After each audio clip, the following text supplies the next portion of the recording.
হযরত ইবনে শিমাশা মাহরি রহমাতুল্লাহি আলাইহি বর্ণনা করেন যে আমরা হযরত আমর ইবনে আস রাদিয়াল্লাহু তাআলা আনহু এর মৃত্যুর সময় তাহার নিকট উপস্থিত ছিলাম। তিনি দেওয়ালের দিকে মুখ ফিরাইয়া দীর্ঘ সময় পর্যন্ত কাঁদিতেছিলেন। তাহার পুত্র তাহাকে সান্ত্বনা দেওয়ার জন্য বলিতেছিলেন, আব্বাজান, নবী করিম সাল্লাল্লাহু আলাইহি ওয়াসাল্লাম কি আপনাকে অমুক সুসংবাদ দেন নাই? আপনাকে তো নবী করিম সাল্লাল্লাহু আলাইহি ওয়াসাল্লাম বড় বড় সুসংবাদ দান করিয়াছেন। ইহা শুনিয়া তিনি দেওয়ালের দিক হইতে মুখ ফিরাইলেন এবং বলিলেন, সর্বোত্তম জিনিস যাহা আমরা আখিরাতের জন্য তৈয়ার করিয়াছি তাহা এই কথার সাক্ষ্য যে আল্লাহ তাআলা ছাড়া কোনো মাবুদ নাই এবং হযরত মুহাম্মদ সাল্লাল্লাহু আলাইহি ওয়াসাল্লাম আল্লাহ তাআলার রাসূল। আমার জীবনে 3টি যুগ অতিবাহিত হইয়াছে।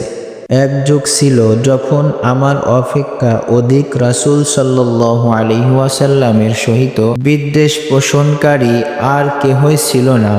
তখন আমার সবচেয়ে বড় আকাঙ্ক্ষা এই ছিল যে কোনো প্রকারে যদি তাহার উপর আমি সুযোগ পাইয়া যাই তবে তাহাকে হত্যা করিয়া ফেলিব।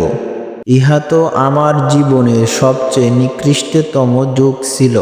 আল্লাহ না করুক, যদি আমি সেই অবস্থায় মৃত্যুবরণ করিতাম তবে নিঃসন্দেহে জাহান্নামী হইতাম। অতঃপর আল্লাহ তাআলা যখন আমার অন্তরে ইসলামের সত্যতা ঢালিয়া দিলেন তখন আমি তাহার নিকট আসিলাম এবং আমি আরজ করিলাম, আপনার হাত মোবারক দিন, আমি আপনার হাতে বায়াত করিব। হুজুর সাল্লাল্লাহু আলাইহি ওয়াসাল্লাম আপন হাত মোবারক বাড়াইয়া দিলেন। তখন আমি আমার হাত পিছনে টানিয়া নিলাম। তিনি বলিলেন, হে আমর, কি ব্যাপার? বলিলাম, আমি কিছু শর্ত আরোপ করিতে চাই। তিনি বলিলেন, কি শর্ত আরোপ করিতে চাও? আমি ইহা বলিলাম যে আমার সমস্ত গুনাহ যেন মাফ হইয়া যায়। হুজুর সাল্লাল্লাহু আলাইহি ওয়াসাল্লাম বলিলেন, হে আমর, তুমি কি জানো না যে ইসলাম কুফরি জিন্দেগির সমস্ত গুনাহকেই পরিষ্কার করিয়া দেয়, আর হিজরত ও পূর্বের সমস্ত গুনাহ মাফ করিয়া দেয়, আর হজ ও পিছনের সমস্ত গুনাহ শেষ করিয়া দেয়। ইহা সে যুগ ছিল যখন তাহার চেয়ে বেশি প্রিয়, তাহার চেয়ে বেশি সম্মানী ও মর্যাদা সম্পন্ন আমার দৃষ্টিতে আর কেহই ছিল না। তাহার বুজুর্গির কারণে কখনো তাহাকে পূর্ণ দৃষ্টিতে দেখিবার ক্ষমতা আমার ছিল না। যদি আমাকে তাহার চেহারা মোবারক সম্পর্কে জিজ্ঞাসা করা হয় তবে আমি কিছুই বলিতে পারিব না, কেননা আমি কখনো তাহাকে পরিপূর্ণরূপে দেখি নাই।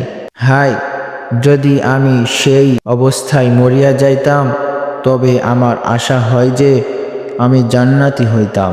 অতঃপর আমরা কিছু জিনিসের মুতাওয়াল্লি ও জিম্মাদার হইয়াছি এবং জানি না যে আমাদের অবস্থা ওই সকল জিনিসের মধ্যে কিরূপ রহিয়াছে। ইহা আমার জীবনের 3য় যুগ ছিল। আচ্ছা দেখো, যখন আমার মৃত্যু হইয়া যাইবে তখন আমার জানাজার সহিত যেন কোনো বিলাপকারিণী মহিলা যাইতে না পারে।